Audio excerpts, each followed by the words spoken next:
On here. Still boring. Yeah. Let's move on here to trailers. The first one we obviously want to go over is the second trailer for The Irishman just dropped, which is the first one was kind of like a teaser.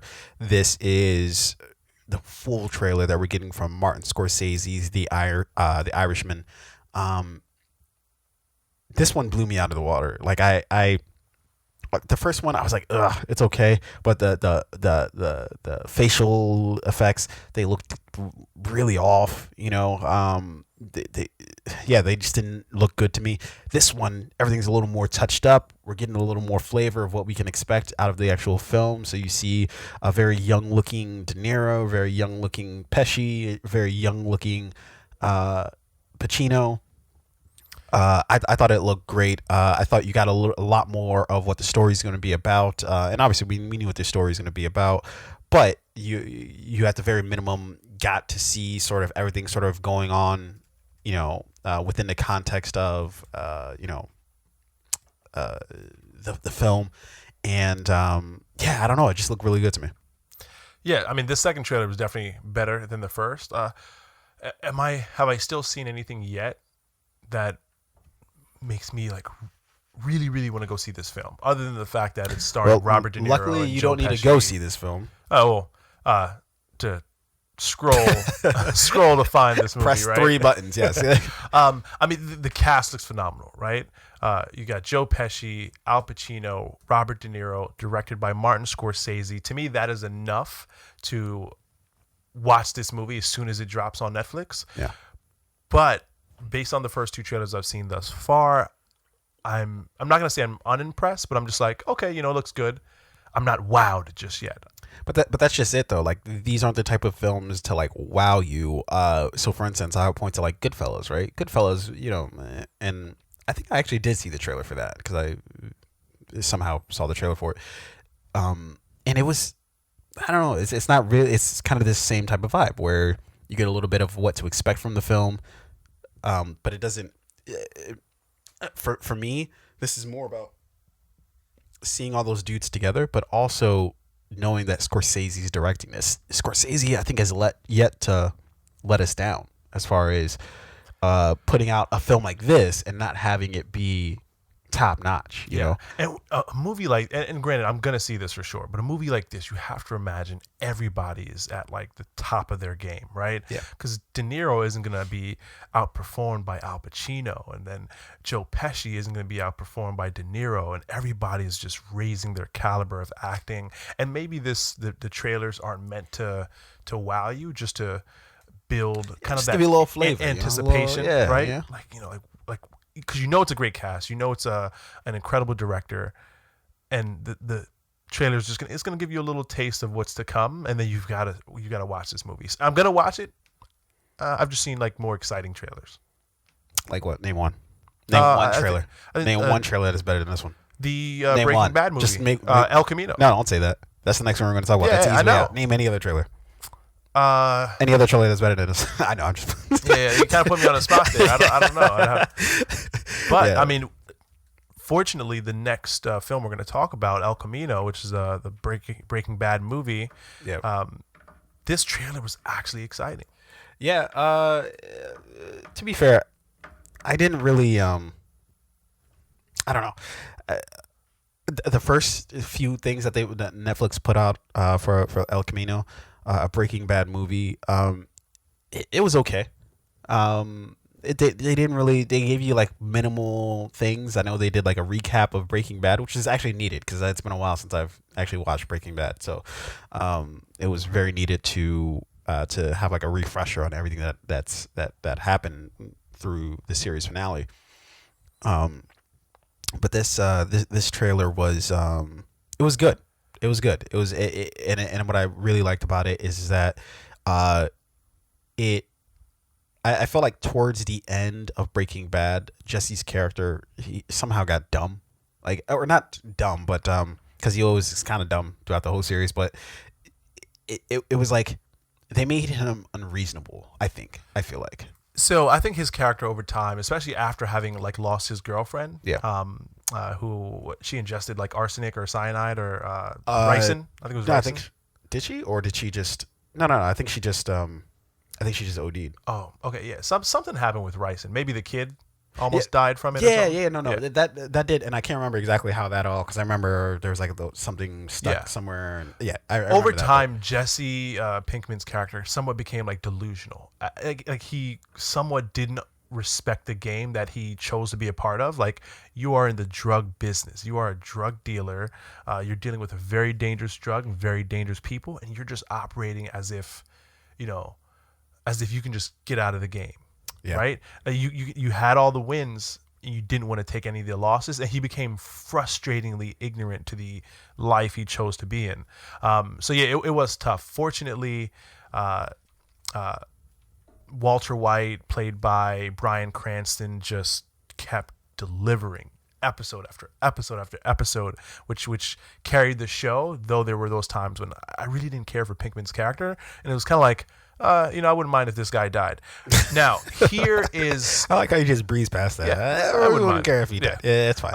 like his son and his wife in the show. I wouldn't mind if either of them died. Yeah, That was you're the worst. talking about Walter White's. Walter White's son, son, him, Tyreek from Power. Power, and Joffrey are the three worst sons in television history. Yeah, yeah. They could start out. Bart Simpson is a better son than Joffrey from Game of Thrones. They could definitely start some sort of rap group. Here's yeah. one thing though. Skinny Pete, played by the actor Charles Baker, who we saw in the first teaser trailer, sitting behind the desk, obviously being interrogated, who we see in this film. He could not have seen this coming years later. So, okay, I got the part on. And now he's not like A or B list actor. He's not like a familiar face or a big Hollywood name. But he went from having, a few spots in the Breaking Bad series to becoming a recurring character to now being one of the feature actors in this film. Mm-hmm. Good for you. Yeah. Because I looked at his IMDb filmography, and I don't really see him in any other like major projects or major notable projects, except for this. So he probably just got the phone call like, "Hey, what are you doing?" He was like, "Well, of course, nothing." I was like, "We're making a Breaking Bad movie. Do you want to reprise your role as Skinny Pete?" He was like, "Yes, I have rent to pay," and that's how this happened. So, well, no, I mean, look, he's from his IMDb, he's on the show Blacklist. He had like a feature in like one episode, I believe. Yeah, of Blacklist. Yeah. Yeah, fair enough. That's okay. I'm not. Hey, no. No, actually, no. He's in a lot of episodes. He's in one, I watched this show 3, 4, 5 episodes as Gray on Blacklist. He's in the show Lethal Weapon. Yeah, listen, none of that matters. Brooklyn okay? Nine-Nine. We're gonna stick to the narrative that I was telling. The Neon Demon. Yeah, I don't know that show. It's not a show. It's a film. Actually, a film with Dakota Fanning, if I'm not mistaken, that I actually do want to watch. Ugh. Okay, well, fair enough. Ugh. And it was directed. The Neon Demon was directed by Nicholas Winding. I thought you were gonna say Nicolas Cage. Then I'm watching that shit.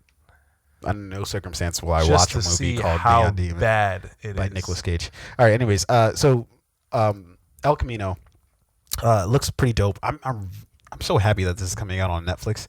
Because if I had to go to theaters to watch it, I'm not quite convinced I'd do that.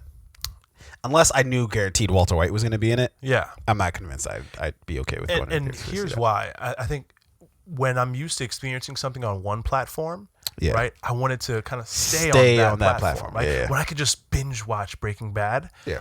When the movie drops, I just want to be able to click the button on my TV and just watch it, right? Yeah. I don't want to have to get up and go to the theater. So I think it's releasing in the right platform. Yeah. Okay. Let's press on here. We want to talk about the new Adam Sandler film, Uncut Gems, which I'll let you speak a little bit about it. I genuinely like when Adam Sandler takes on more serious roles. I liked him in Spanglish. I liked him in Big Punch Daddy Drunk Love. wasn't really a serious movie. No, but Punch Drunk Love was. Punch Drunk Love. I'm not sure if I ever saw that one. Fantastic movie. I highly recommend it. Punch Drunk Love. What was that one about? Is basically he it was a film like where he was like a I think like a salesman or something like that, and fuck, who else was in it? Damn. Now I'm gonna. I think it was definitely directed by Paul Thomas Anderson. Um, I can't quite remember what the story's about, but I remember he gave a very Okay, a yeah, you know stellar what? performance. I do remember Punch Drunk Love. But like my two favorites thus far have been um, uh, what did I just say a second ago? Spanglish, and Yeah, then there was Rain Over Me, which came out in 2017, which had yeah, that was a good one. Yeah, had Don Cheadle. Don Cheadle in it. Yeah, So I think he does well when he plays these more serious roles, but obviously comedy is his niche, right? This movie looks really interesting. Why? Because it's uniquely based in like realism, right?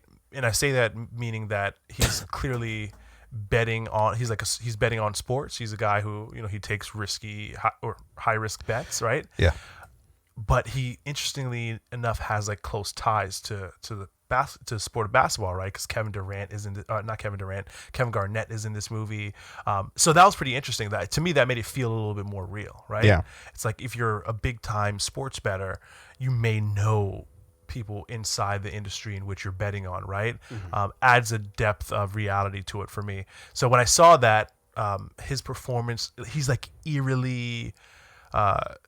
You can tell he's like an addict, right? Maybe he has a gambling addiction, but he's like a good guy with these bad flaws, right? And Adam Sandler just happens to be able to pull off this like eerily likable character who's doing something very bad.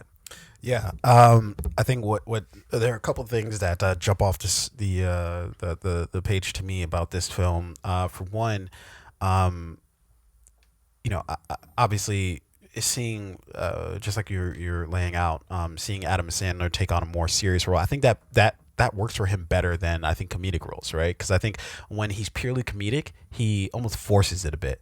When he has the opportunity to be comedic but not have to live in that world, I think he's masterful. I'm not sure why he doesn't just do that.